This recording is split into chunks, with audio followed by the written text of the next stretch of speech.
Le premier rôle que la communication joue est de convaincre.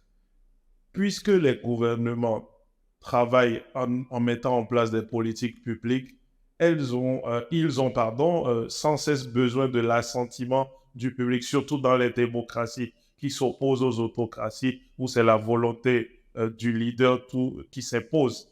Dans un régime démocratique, le public doit être d'accord, notamment à travers les élections et à travers la confiance témoignée au leader.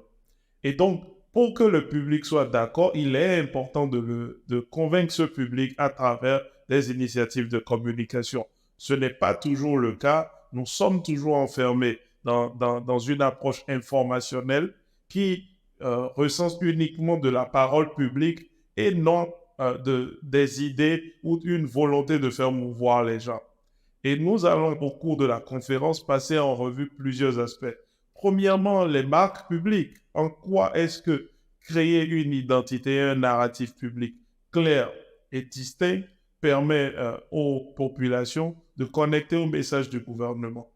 Deuxièmement, nous allons passer en revue les données. Nous observons beaucoup que les données ne sont pas utilisées dans la planification de la communication publique. Nous parlerons également de la technologie, comment la transformation digitale peut rapprocher le service public du citoyen, peut permettre au gouvernement d'interagir avec le citoyen et récupérer des feedbacks et des avis en temps réel, ne pas attendre les 5 ans qui séparent deux élections.